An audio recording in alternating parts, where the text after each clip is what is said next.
കേരളത്തിലെ ക്രൈസ്തവ സമൂഹത്തിന്റെ പിന്നോക്കാവസ്ഥ പഠിക്കുവാൻ നിയോഗിക്കപ്പെട്ട ജസ്റ്റിസ് JB കോശി കമ്മിറ്റിയുടെ പ്രധാനപ്പെട്ട നിർദ്ദേശങ്ങളിൽ ഒന്ന് സൺഡേ സ്കൂൾ അധ്യാപകർക്ക് ക്ഷേമനിധി രൂപീകരിക്കുക എന്നതായിരുന്നുവെന്നാണ് സമീപനാളിലെ വാർത്തകളിൽ നമ്മൾ മനസ്സിലാക്കുന്നത്. ഈ വിഷയത്തിൽ KCBCയോട് സർക്കാർ അന്വേഷിക്കുകയും നിലപാട് സ്വീകരിക്കുവാനുള്ള ഇടപെടലുകൾ ഈ സമീപനാളിൽ നടത്തുകയും ചെയ്തു. എന്നാൽ സൺഡേ സ്കൂൾ അധ്യാപകർക്ക് ക്ഷേമനിധി ആവശ്യമില്ല എന്ന ഒരു നിലപാടാണ് കത്തോലിക്ക സഭ പൊതുവായി ഈ വിഷയത്തിൽ രൂപവൽക്കരിച്ചിട്ടുള്ളതെന്നാണ് നമുക്ക് മനസ്സിലാക്കാൻ സാധിക്കുന്നത്. കാരണം ഇതൊരു വലിയ ശുശ്രൂഷയാണ്, ഇത് ഒരു ജോലിയല്ല, ഇതൊരു തൊഴിലായിട്ടല്ല നമ്മൾ കാണുന്നത് എന്ന വാദമാണ് പ്രധാനമായി നമ്മൾ ഉന്നയിക്കുന്നത്.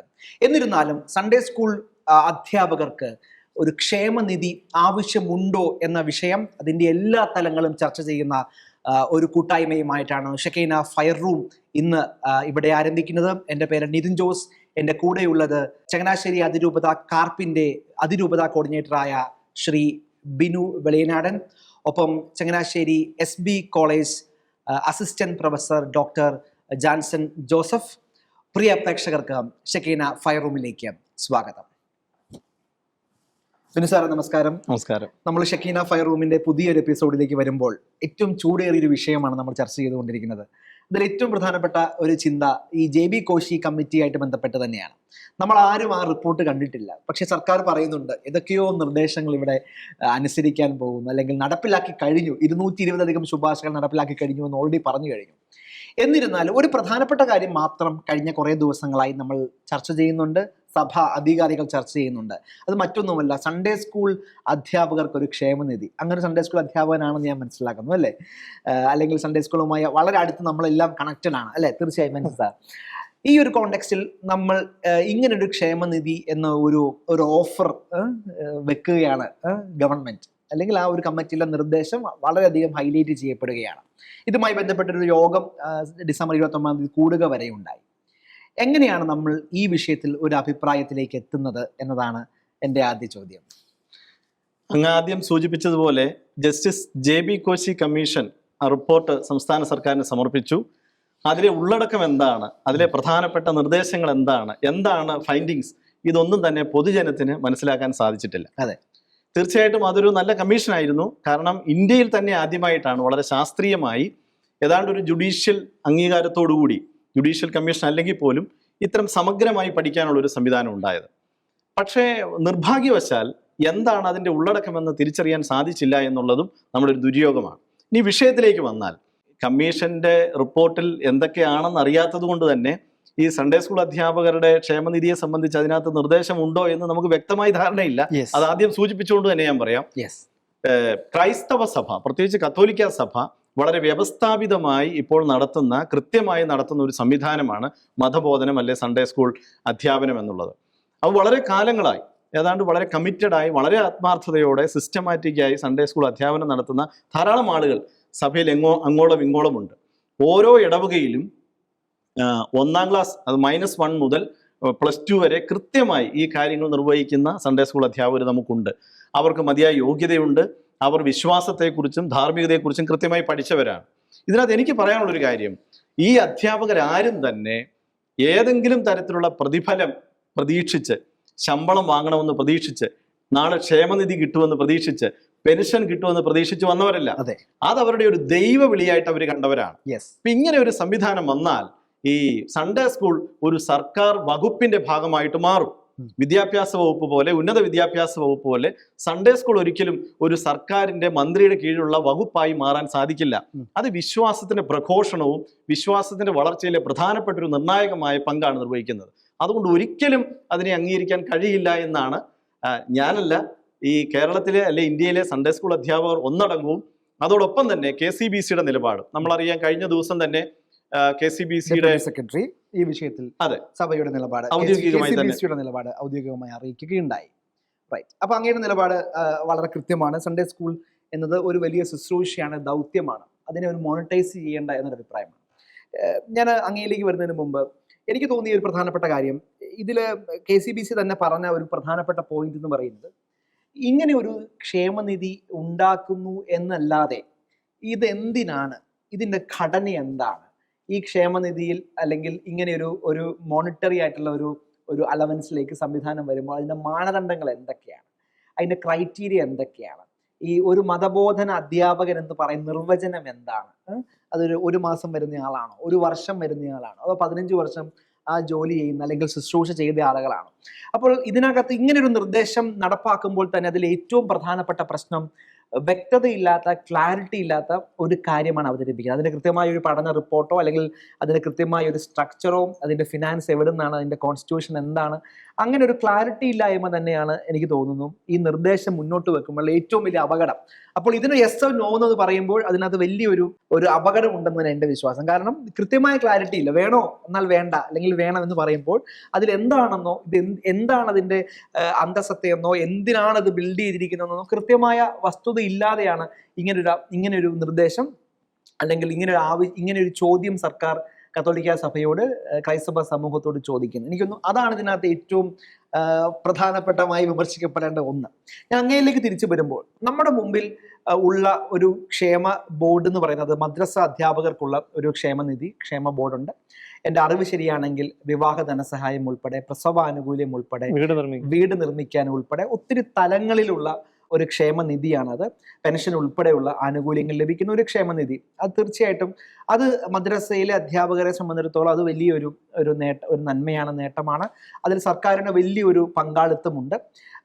അത് മുൻകാല കമ്മിറ്റികളുടെയൊക്കെ നിർദ്ദേശത്തിന്റെ വെളിച്ചത്തിൽ വളരെ വേഗം അത് നടപ്പാക്കി എന്ന സാഹചര്യമുണ്ട്. അപ്പോൾ എൻ്റെ പോയിന്റ് വളരെ കൃത്യമാണ്. അങ്ങനെയൊക്കെയുള്ള നിർദ്ദേശങ്ങൾ നടപ്പാക്കിയ സമയത്ത് അതിൻ്റെ റെസ്പെക്റ്റീവായ ആളുകളോട് ചോദിച്ചിട്ട് നിങ്ങൾക്കിത് വേണോ എന്നൊരു ചോദ്യത്തിലേക്കല്ല നടപ്പാക്കുന്നത്. പക്ഷെ ഇവിടെ അങ്ങനെയല്ല. ഇവിടെ അഭിപ്രായങ്ങൾ ചോദിക്കുകയാണ്, വേണോ അല്ലെങ്കിൽ ഇങ്ങനെ ഒരു നിർദ്ദേശം വേണോ എന്ന് ചോദിക്കുകയാണ്. ഈ ഒരു ചോദ്യത്തെ നമ്മൾ എങ്ങനെയാണ് ഇതിനെ, അങ്ങയുടെ നിലപാട് എന്താണ് ഈ വിഷയത്തിൽ? യഥാർത്ഥത്തിൽ ബിനു സാറ് സൂചിപ്പിച്ച പോലെ ഈ ഒരു റിപ്പോർട്ടിൽ ഇങ്ങനെ ഒരു സജഷൻ ഉണ്ടോ എന്നുള്ളത് പോലും നമുക്ക് വ്യക്തതയില്ല.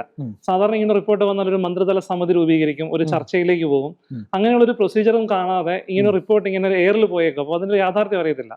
ഇപ്പം തന്നെ ഇതിനകത്ത് കേരളത്തിലെ കത്തോലിക്ക സഭ മാത്രമല്ല, മുഴുവൻ ക്രൈസ്തവ സഭകളെയും ബാധിക്കുന്ന ഒരു സ്റ്റഡിയായത്. പക്ഷെ ഇതിനകത്ത് ഇപ്പം 1-2 വിഷയങ്ങൾ എടുത്തിട്ട് അതിനെക്കുറിച്ച് ഇങ്ങനെ വലിയ ചർച്ച പോകുന്നതല്ലാതെ ആഴത്തിലുള്ള ചർച്ച പോകുന്നില്ല.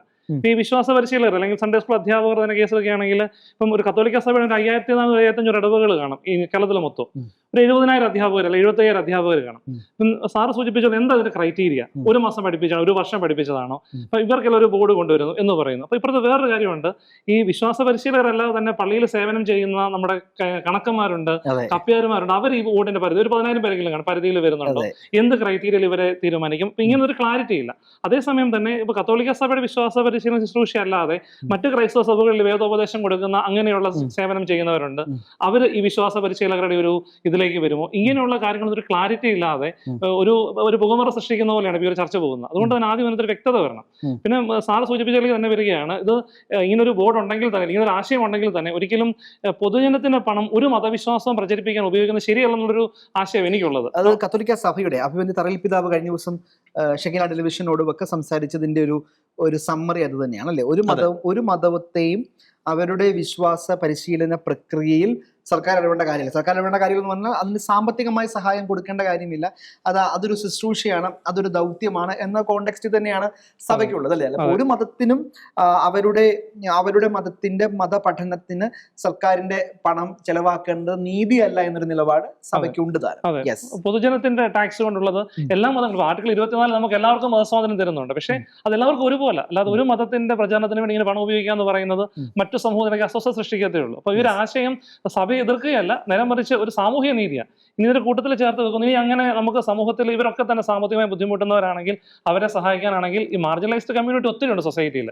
അവർക്കെല്ലാം ഒരുപോലെ ഗവൺമെന്റിന്റെ ഒരു ക്ഷേമനിധിയോ സഹായമോ ഒക്കെ നടപ്പിലാക്കുക എന്നതിനപ്പുറം ഈ മതം തിരിച്ചുള്ള ഈ വീതം വെപ്പെന്ന് പറയുന്നത് അത് സമൂഹത്തിൽ ഇനി വരുന്ന കാലത്ത് കൂടുതൽ ബുദ്ധിമുട്ടുണ്ടാക്കത്തേ ഉള്ളൂ. അതുകൊണ്ട് ഈ ഒരു ചർച്ച അത് ഒഴിവാക്കി എല്ലാവർക്കും ഒരുപോലെ സമൂഹത്തിലെ മാർജിനലൈസ് ചെയ്യപ്പെട്ട, അല്ലെങ്കിൽ നമ്മൾ പറയുമല്ലോ ലീസ്റ്റ് ആയിട്ടുള്ള ഏറ്റവും ഒരു സഹായം കിട്ടാതെ പോകുന്ന എല്ലാ സാധാരണക്കാർക്കും ഒരുപോലെയുള്ള സഹായം കിട്ടുന്ന ക്ഷേമനിധികൾ രൂപീകരിച്ച് ഈ മതത്തിന്റെ പേരിലുള്ള ഈ ക്ഷേമനിധി വിഭജനം പൂർണ്ണമായിട്ട് ഒഴിവാക്കുന്നതാണ് നല്ലതെന്ന് എൻ്റെ അഭിപ്രായം. റൈറ്റ്, തിരിച്ചു വരാം. ഇവിടെ ഒരു കഴിഞ്ഞ ദിവസം ഞാൻ വായിച്ചൊരു ഫേസ്ബുക്ക് പോസ്റ്റിൽ പറഞ്ഞ പ്രധാനപ്പെട്ട ചിന്ത അത് തന്നെയായിരുന്നു. അതായത് കത്തോലിക്ക സഭ മാത്രമല്ലല്ലോ, ക്രൈസ്തവ സമൂഹത്തിന്റെ മൊത്തത്തിലുള്ള അധോഗതി അല്ലെങ്കിൽ സാമൂഹികമായ പിന്നോക്കാവസ്ഥ പഠിക്കാനാണല്ലോ ജസ്റ്റിസ് JB കോശി കമ്മിറ്റിയെ നിയോഗിക്കുന്നതുമൊക്കെ, അതിന് നിർദ്ദേശങ്ങൾ വരുന്നതുമൊക്കെ അതിൻ്റെ പശ്ചാത്തലത്തിലാണല്ലോ.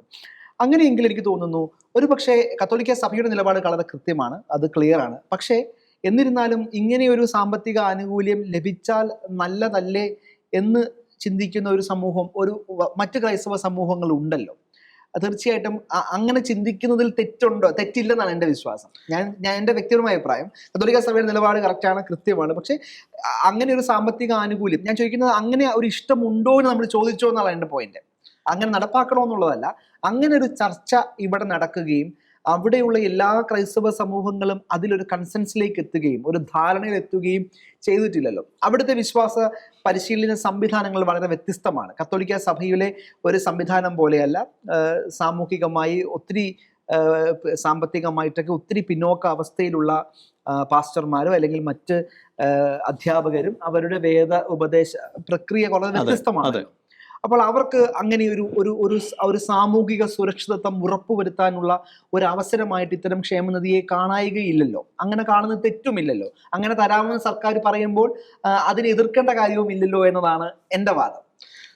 നിതിൻ സാർ ഈ വിഷയത്തിന്റെ മറ്റൊരു ഡയമെൻഷനിലേക്കാണ് അങ്ങയുടെ ഈ ആശങ്ക വിരൽ ചൂണ്ടുന്നതെന്ന് മനസ്സിലാക്കുന്നു. എൻ്റെ ഒരു അഭിപ്രായത്തിൽ ഈ സൺഡേ സ്കൂൾ അധ്യാപകരുടെ ക്ഷേമം അല്ലെ അവർക്കുള്ള വേതനം എന്നുള്ളത് നമ്മൾ വികാരപരമായി സമീപിക്കുന്നതിന് പകരം അതിനെ സഭാപരമായും ഭരണഘടനാപരമായും സമീപിക്കേണ്ടതുണ്ട്. ഉദാഹരണത്തിന് ഇന്ത്യൻ ഭരണഘടനയുടെ 27-ാം അനുച്ഛേദം അനുസരിച്ച് ഏതെങ്കിലും ഒരു പ്രത്യേക മതം പ്രചരിപ്പിക്കുന്നതിനോ ആ മതവിഭാഗത്തിന്റെ പ്രഘോഷണത്തിനോ പൊതുനികുതി പണം ഉപയോഗിക്കാൻ അനുവദനീയമല്ല. എന്ന് വെച്ചാൽ ഇന്ത്യ ഒരു മതേതര രാജ്യമാണ്. എല്ലാ മതങ്ങൾക്കും എല്ലാ ന്യൂനപക്ഷങ്ങൾക്കും എല്ലാ ചെറിയ മതവിഭാഗങ്ങൾക്കും ഇവിടെ വളരാനും പ്രചരിപ്പിക്കാനും അവകാശമുണ്ട്. പക്ഷെ അത് നികുതിപ്പണം, സർക്കാരിന്റെ വികസനത്തിനുള്ള നികുതിപ്പണം അതിനുവേണ്ടി ഉപയോഗിക്കുന്നത് അത് ഭരണഘടനാപരമായി തന്നെ ശരിയല്ല. അങ്ങനെ ഒരു കാര്യം വന്നാൽ ഇപ്പോൾ ബഹുമാനപ്പെട്ട ജാൻസൺ സാർ പറഞ്ഞതുപോലെ ഏതെങ്കിലും ഒരു മതവിഭാഗത്തിന് രാഷ്ട്രീയ പ്രേരിതമായി അങ്ങനെ ബഡ്ജറ്റ് അനുവദിച്ചാൽ മറ്റു മതവിഭാഗങ്ങളും തീർച്ചയായിട്ടും ആവശ്യം ഉന്നയിക്കും. അതൊരു പക്ഷേ ഭൂരിപക്ഷമെന്നോ ന്യൂനപക്ഷമെന്നോ വ്യത്യാസം ഉണ്ടാവില്ല. അത് ഈ മതേതര രാജ്യത്ത് ഒട്ടും ഭൂഷണമല്ല എന്നുള്ളതാണ് ഒന്നാമത്തെ കാര്യം. ഇനി സഭാപരമായി ചിന്തിച്ചാൽ അഭിവന്ദ്യ മാർ തോമസ് തറയിൽ പിതാവ് സൂചിപ്പിച്ചതുപോലെ തന്നെ സഭാവിശ്വാസികളുടെയും നിലപാട് അത് തന്നെയാണ്. ഇത് ഞങ്ങളുടെ മതമാണ്, ഇത് നമ്മുടെ വിശ്വാസത്തിന്റെ, നമ്മുടെ ജന്മപരമായി നമ്മുടെ ചോരയോടൊപ്പം, നമ്മുടെ ചെഞ്ചോരയോടൊപ്പം ഉള്ള ഒരു കാര്യം തന്നെയാണ് നമ്മുടെ വിശ്വാസം. അത് പുതിയ തലമുറയിലേക്ക് കൊടുക്കുക എന്നുള്ളത് അത് സഭാ മേലധ്യക്ഷന്മാരുടെയോ സർക്കാരിന്റെയോ കടമയല്ല, അത് ഓരോ മാതാപിതാക്കളുടെയും കടമയാണ്. എൻ്റെ മക്കൾക്ക് എൻ്റെ വിശ്വാസം പകർന്നു കൊടുക്കുക. സഭ അതിനൊരു സംവിധാനം ഏർപ്പെടുത്തിയിട്ടുണ്ട്. അതിന് ഒരുപക്ഷെ പൊതുവിദ്യാഭ്യാസ മേഖലയെ നമുക്കറിയാം, കേരളത്തിൽ ഏറ്റവും കൂടുതൽ ശക്തിപ്പെട്ട ഒരു സംവിധാനം എയ്ഡഡ് മേഖലയാണ്, ഏതാണ്ട് 65%. അതിൽ തന്നെ കത്തോലിക്ക അല്ലെ ക്രൈസ്തവ മാനേജ്മെന്റുകളാണ് ബഹുഭൂരിപക്ഷവും. അപ്പോൾ പൊതുവിദ്യാഭ്യാസം കൊടുക്കാനായിട്ട് പ്രതിജ്ഞാബദ്ധരായ കത്തോലിക്ക സഭയ്ക്ക് അല്ലെ ക്രൈസ്തവ സമൂഹത്തിന് എന്തുകൊണ്ടാണ് ഈ വിശ്വാസപരമായ മതബോധനം കൊടുക്കുന്നതിന് സർക്കാർ സംവിധാനം ഒരു കാരണവശാലും ആവശ്യമില്ല. അത് നമ്മുടെ ദൗത്യമാണ്, നമ്മുടെ ജീവിത ദൗത്യമാണ്. ഇനി അതിനകത്തൊരു അപകടം കൂടെ ഉള്ളത് നിതിൻ സാറേ, ഇപ്പോ സർക്കാർ പണം കൈപ്പറ്റിയാൽ ഈ സൺഡേ സ്കൂൾ അധ്യാപകർ ക്രമേണ സർക്കാർ ജീവനക്കാരുടെ നിലയിലേക്ക് വരേണ്ടി വരും. അപ്പോൾ എന്താണ് ആശങ്കയുടെ ആവശ്യമുണ്ട്? മദ്രസയിലെ അധ്യാപകരൊന്നും സർക്കാരിന്റെ കീഴിൽ അങ്ങനെ നമ്മൾ കാണുന്നില്ലല്ലോ. അങ്ങനെ നമ്മൾ കാണുന്നുണ്ടോ? ഇല്ലല്ലോ. അല്ല, കാണേണ്ടതില്ലല്ലോ. ഒരുപക്ഷെ തുടക്കത്തിൽ അങ്ങനെ ആയിരിക്കാം. നാളെ മാറ്റം വരുമോ എന്ന് അറിയാൻ പറ്റത്തില്ല. കാരണം നിയമങ്ങൾ ഇപ്പൊ തന്നെ അധ്യാപകരുടെ ഈ വർഷവും കഴിഞ്ഞ വർഷവും ഉണ്ടായിട്ടുള്ള പല നിയമങ്ങളും ഇന്നൊരു പുതിയ സർക്കുലർ ഉണ്ടാകുന്നു, നാളെ അതിനെ ഫ്രീസ് ചെയ്യുകയോ ക്യാൻസൽ ചെയ്യുകയോ ചെയ്യാണ്. എങ്ങനെയാണ് സംഭവിക്കുന്നതെന്ന് അറിയത്തില്ല. അപ്പോൾ സിലബസിന്റെ കാര്യത്തിൽ അപകടം ഉണ്ടാകാം. എന്താണ് പഠിപ്പിക്കേണ്ടതെന്ന് സർക്കാർ നമ്മളോട് പറഞ്ഞു തരേണ്ടി വരും. പുസ്തകം അവിടുന്ന് അച്ചടിക്കേണ്ടി വരും. എത്ര സമയം പഠിപ്പിക്കണമെന്ന് പറയേണ്ടി വരും. ഇനി സർക്കാർ ശമ്പളം കൊടുക്കുന്നത് കൊണ്ട് തന്നെ ആരാണ് അധ്യാപകൻ എന്ന് സർക്കാർ വകുപ്പ് തീരുമാനിക്കേണ്ടി വരും. അപ്പോൾ ക്രൈസ്തവ സഭകൾക്ക് മതബോധനം പഠിപ്പിക്കാൻ ഒരുപക്ഷെ ക്രൈസ്തവേതര ആളുകൾ വരെ വരാനുള്ള സാധ്യതയുണ്ട്. അതൊരു വല്ലാത്ത ആശങ്കയല്ലേ? അത്രയൊക്കെ നമ്മൾ ഈ ഘട്ടത്തിൽ ആശങ്കപ്പെടേണ്ടതുണ്ടോ എന്നാണ് എൻ്റെ ഒന്നാമത്തെ ചോദ്യം. ഒന്നാമത്തെ കാര്യം, ഞാൻ എൻ്റെ വ്യക്തിപരമായ അഭിപ്രായം, സൺഡേ സ്കൂൾ അധ്യാപകർക്ക് ക്ഷേമനിധി എന്ന് പറയുമ്പോൾ അതിന് സർക്കാരിന്റെ അല്ലെങ്കിൽ ഒരു ശമ്പള റോളിൽ അവർ വരുന്നെന്നോ അല്ലെങ്കിൽ അവർക്ക് കൃത്യമായി ഒരു മാസം ഒരു 10,000 രൂപ, 5,000 രൂപ, 500 രൂപ, 1000 രൂപ എന്നല്ല, അതൊരു ക്ഷേമനിധിയാണല്ലോ. ക്ഷേമനിധി എന്ന് പറയുമ്പോൾ എൻ്റെ മനസ്സ് എന്ന് പറയുന്നത് അത് ഇപ്പോൾ മദ്രസ അധ്യാപകർക്കുള്ള പോലെയുള്ള പല ആനുകൂല്യങ്ങൾ, അവർക്കൊരു കവറേജ്, അവർക്കൊരു വിവാഹ ധനസഹായം എന്നൊക്കെ പറയുന്നത് പോലെ അങ്ങനത്തെ ചില ആനുകൂല്യങ്ങൾ കൊടുക്കുക എന്നുള്ളതാണ്. തീർച്ചയായിട്ടും അത് പണമാണ്. അങ്ങനെ കോമേഴ്സ് അധ്യാപകരായതുകൊണ്ട് പണം കൈപ്പറ്റുക എന്ന് പറയുന്നത് ഉത്തരവാദിത്തമാണ് എന്ന വാദത്തെ അംഗീകരിക്കുന്നു. പക്ഷെ എല്ലാവരും സർക്കാരിന്റെ ഒരു ശമ്പള സ്കെയിലിലേക്ക് വരുന്നു, അല്ലെങ്കിൽ ശമ്പളത്തിന്റെ ഡൊമൈനിലേക്ക് വരുന്നു, ആ നിലയിലേക്ക് നമ്മൾ ആശങ്കപ്പെടേണ്ടതുണ്ടോ എന്നൊരു ചോദ്യമാണ്. സാറേ, അതിനേക്കാളുപരി ഇപ്പം നമ്മൾ ശമ്പളം മേടിക്കുന്നതിനപ്പുറം ഞാൻ മുമ്പേ പറഞ്ഞ ആശയത്തിലേക്ക് വീണ്ടും വരികയാണ്.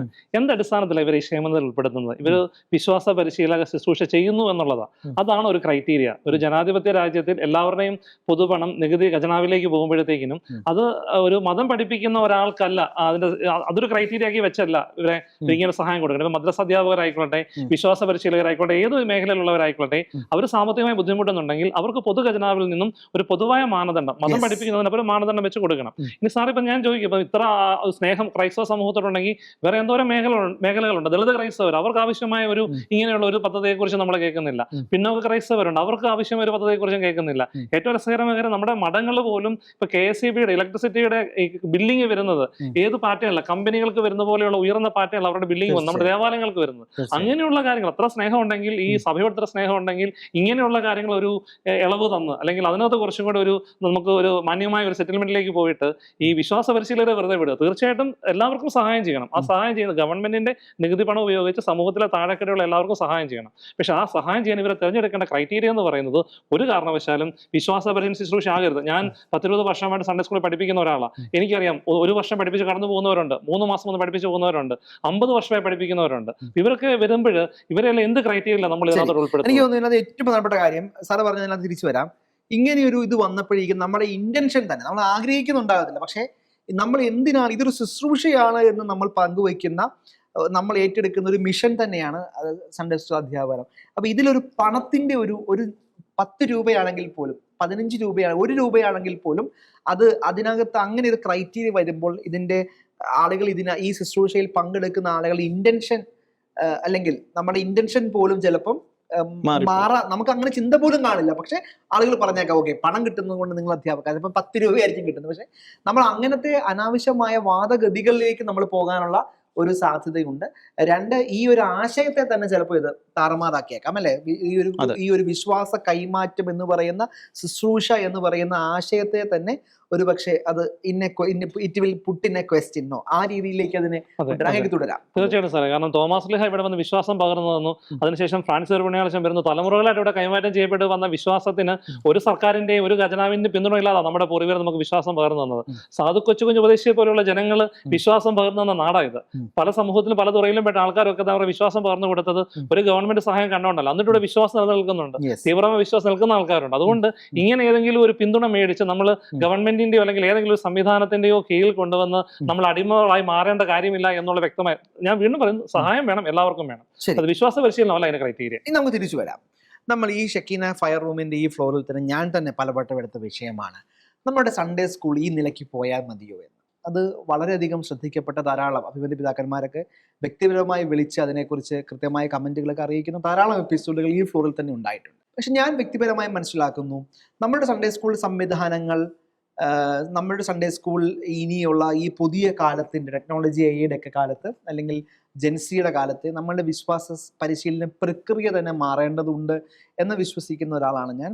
അത് കേവലം സൺഡേ സ്കൂൾ അധ്യാപകർ 1 മണിക്കൂർ ആഴ്ചയിൽ ഒന്നെടുക്കുന്ന ആ ഒരു ശുശ്രൂഷയ്ക്ക് അപ്പുറത്തേക്ക് കുടുംബവും ഫാമിലി എല്ലാം ഇൻവോൾവ് ആകുന്ന ഫാമിലി കാറ്റഗറിസത്തിലേക്കൊക്കെ വളരേണ്ട ഒരു വലിയ ദൗത്യം ഇനിയും നമ്മൾ എക്സ്പ്ലോർ ചെയ്യേണ്ടതുണ്ട്.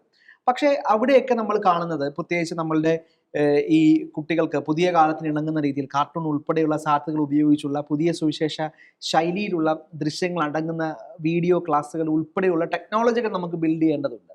പക്ഷെ ഇവിടെയൊക്കെ നമ്മൾ കാണുന്ന ഒരു പ്രധാനപ്പെട്ട കാര്യം നമ്മുടെ പണത്തിന്റെ അപര്യാപ്തതയാണ്. പണത്തിന്റെ അപര്യാപ്തതയാണോ, അതോ നമ്മുടെ ഇടവകകൾ നമ്മൾ ആഗ്രഹിക്കുന്ന വിധം, അല്ലെങ്കിൽ നമ്മൾ ഈ ഒരു കാലഘട്ടം ആവശ്യപ്പെടുന്ന വിധം പണം അല്ലെങ്കിൽ സമ്പത്ത് ഈ വിശ്വാസ പരിശീലനത്തിന് മാറ്റി വെക്കുന്നുണ്ടോ എന്നത് വളരെ പ്രധാനപ്പെട്ട ചോദ്യമാണ്. ഞാൻ പറയാൻ ശ്രമിക്കുന്നത്, വിശ്വാസ പരിശീലനം ഇന്ന് നേരിടുന്നത് അധ്യാപകർക്ക് ശമ്പളം കൊടുക്കാൻ പറ്റാത്തതോ അല്ലെങ്കിൽ അവർക്ക് ക്ഷേമനിധി കൊടുക്കാൻ പറ്റാത്തതോ അല്ല പ്രധാനപ്പെട്ട പ്രശ്നം. പക്ഷേ നമ്മുടെ ഈ സിസ്റ്റത്തെ നമുക്കൊന്ന് റിന്യൂ ചെയ്യാൻ, അതിൽ പുതിയ ടെക്നോളജി ഉൾപ്പെടെയുള്ള സാധ്യതകൾ നമുക്ക് കൊണ്ടുവരാൻ ധാരാളം പണം ആവശ്യമുണ്ട് എന്നത് ഒരു യാഥാർത്ഥ്യമാണ്. അത് സർക്കാർ കൊണ്ടുവരേണ്ടതല്ലെന്ന് ഞാൻ വിശ്വസിക്കുന്നുമുണ്ട്. പക്ഷേ നമ്മുടെ ഇടവകയുടെ മുഴുവൻ ഒരു വരുമാന സ്രോതസ്സിൽ ചെലവിന്റെ എത്ര ശതമാനം സൺഡേ സ്കൂളിന് വേണ്ടി മാറ്റിവെക്കുന്നുണ്ട്, അല്ലെങ്കിൽ ആ കുട്ടികളെ ബിൽഡ് ചെയ്യാൻ മാറ്റിവെക്കുന്നുണ്ട്? പുതിയ പുസ്തകങ്ങളും പുതിയ കൺസെപ്റ്റുകളും പുതിയ ടെക്നോളജികളും കൊണ്ടുവരാൻ വേണ്ടി മാറ്റിവെക്കും. അതിനെനിക്ക് വ്യക്തിപരമായ ആശങ്കയുണ്ട്. അങ്ങേക്ക് ആശങ്കയുണ്ടോ? ഒരു ഇടവകയെ സംബന്ധിച്ചിടത്തോളം വിശ്വാസ പരിശീലനം നടന്നില്ലെങ്കിൽ ഇടവക മരിച്ചു എന്നാണ് അർത്ഥം. അതുകൊണ്ട് തന്നെ ഇടവകയിൽ സഭാ സംവിധാനങ്ങളും സംഘടനകളും ധാരാളം ഉണ്ടെങ്കിലും first priority, prime priority Sunday school തന്നെയാണ്. അതുകൊണ്ട് ഞാൻ മനസ്സിലാക്കുന്ന ഒരു ഇടവകയെ സംബന്ധിച്ചുള്ള അതിന്റെ 10% ഓഫ് ഇൻകം സൺഡേ സ്കൂളിന്റെ പ്രവർത്തനങ്ങൾക്ക് വേണ്ടി മാറ്റേണ്ടതാണ്. ഇപ്പൊ മതിയോ? അത് മതിയോ ഇല്ലയോ എന്നുള്ളത് രണ്ടാമത്തെ കാര്യം. ഒരു പക്ഷേ അതൊരു കൃത്യമായ മാനദണ്ഡം വെച്ചല്ല. ഒരു ഇടവകയ്ക്ക് അവിടുത്തെ സൺഡേ സ്കൂൾ ഹെഡ് മാസ്റ്റർ, അതുപോലെ അധ്യാപകർ, അവർ ചേർന്ന ഒരു സമിതി വികാരി അച്ഛനുമായിട്ടും പാരീഷ് കൗൺസിലുമായിട്ടും കൈക്കാരന്മാരും ഒക്കെ ആയിട്ട് യോജിച്ച് ചെയ്യുമ്പോൾ ഒരുപക്ഷെ വളരെ അത്ഭുതകരമായ കാര്യങ്ങൾ പല ഇടവകയിലും നടത്താറുണ്ട്. അങ്ങ് ഇടയ്ക്ക് സൂചിപ്പിച്ചൊരു കാര്യം പ്രധാനപ്പെട്ടതാണ്. ഫ്രാൻസിസ് മാർപ്പാപ്പ പറയുന്ന തന്നെ ന്യൂ ഇവാഞ്ചലൈസേഷൻ എന്ന് വെച്ചാൽ അതൊരു പുതിയ സ്ഥലത്ത് പോയ ഇവാഞ്ചലൈസേഷൻ അല്ല എന്ന് നമുക്കറിയാം. പുതിയ രീതിയിലുള്ള ഇവാഞ്ചലൈസേഷൻ അത് തീർച്ചയായിട്ടും ആവശ്യമാണ്. എന്തുകൊണ്ട് അത് സാധിക്കുന്നില്ല? ഇപ്പൊ സൺഡേ സ്കൂൾ സ്ട്രക്ചറിൽ ആ കാര്യത്തിലുള്ള ചില മാറ്റങ്ങളും അഴിച്ചുപണികളും ഒക്കെ വേണ്ടി വരും. എന്ന് വെച്ചാൽ വിശ്വാസം എന്നതും വിശ്വാസത്തിന്റെ പ്രഘോഷണം എന്നതും ഏതാണ്ട് 2000 വർഷത്തിന്റെ പഴക്കമുണ്ട്. അതിൽ വെള്ളം ചേർക്കാനോ മാറ്റം വരുത്താനോ പറ്റില്ല. പിന്നെന്താ മാറ്റം വരുത്താൻ പറ്റുക? ശൈലിയിലാണ്. പുതിയ ടെക്നോളജിയിൽ പുതിയ ടൂൾസ് ഉപയോഗിച്ച് ചെയ്യാന്നുള്ളതാണ്. അപ്പൊ അതുകൊണ്ട് അതിലേക്ക് എത്താനുള്ളതിന്റെ ഒരു കാരണം പണം തന്നെയല്ലേ എന്നാണ് എന്റെ ഒരു കാരണം പണമായിരിക്കാം. പക്ഷെ അതിനേക്കാളേറെ കമ്മിറ്റഡ് ആയിട്ടുള്ള ഈ youth teachers, team of Sunday school എന്ന് പറയുന്നത് ഏതാണ്ട് ബാലൻസ്ഡ് ആയിരിക്കണം. എക്സ്പീരിയൻസ് ഒരു പ്രധാനപ്പെട്ട ഘടകമാണ്. അതോടൊപ്പം തന്നെ അറിവും പ്രധാനപ്പെട്ട ഘടകമാണ്, വിശ്വാസത്തിലുള്ള അറിവ്. അതുപോലെ തന്നെ മൂന്നാമത്തെ ഒരു പ്രധാനപ്പെട്ട ഘടകം ഈ ടെക്നോളജി ആയിട്ട് റിലേറ്റഡ് ആയിട്ടുള്ള പുതിയ പുതിയ സങ്കേതങ്ങൾ ഉപയോഗിക്കാൻ പറ്റുന്നവർ. അപ്പോൾ ഇതെല്ലാം കൂടെ സമ്മിശ്രമാവുമ്പോഴാണ് ഒരു ഫ്രൂട്ട്ഫുൾ ആയ സൺഡേ സ്കൂൾ സംവിധാനം ഉണ്ടാക്കാൻ സാധിക്കും എന്നുള്ളതാണ് എൻ്റെ ഒരു പ്രതീക്ഷ. അങ്ങ് നേരത്തെ സൂചിപ്പിച്ചാൽ ഒരു കാര്യം കൂടെ സൂചിപ്പിക്കട്ടെ. ഈ സർക്കാർ സംവിധാനങ്ങൾ ഇത്തരം നിർദ്ദേശങ്ങൾ വരുമ്പോൾ ഇത് സൺഡേ സ്കൂൾ അധ്യാപനം എന്നത് കോൾ ഓഫ് ഗോഡ് എന്ന രീതിയിലാണ്. ഈ പുതിയ സംവിധാനം ശരിക്കും പറഞ്ഞാൽ ഒരു ബ്യൂറോക്രൈസേഷൻ ഓഫ് ഫെയ്ത്ത് എന്ന രീതിയിലേക്ക് വരും. അത് വലിയ അപകടമാണ് അങ്ങനെ വരുമ്പോൾ. അതുകൊണ്ടാണ് ഞാൻ അതിനെ തീർച്ചയായിട്ടും എതിർക്കുന്നത്. അതുകൊണ്ട് നമുക്ക് അതല്ല വേണ്ടത്. ഇപ്പൊ നമ്മൾ ഈ ഫ്ലോറിൽ ഇരുന്ന് സംസാരിക്കുമ്പോൾ തന്നെ ഇത് കേൾക്കുന്ന പ്രേക്ഷകരോ മറ്റോ ചിന്തിക്കും, ഇത് സൺഡേ സ്കൂൾ അധ്യാപകർക്ക് ശമ്പളം കിട്ടിക്കഴിഞ്ഞോ എന്നൊരു സംശയം വരും. യഥാർത്ഥത്തിൽ സർക്കാർ എന്തിനു വേണ്ടിയാണ് ഇത്തരം ഒരു ചർച്ച പൊതുസമൂഹത്തിൽ ഇട്ട് തന്നെന്നറിയില്ല.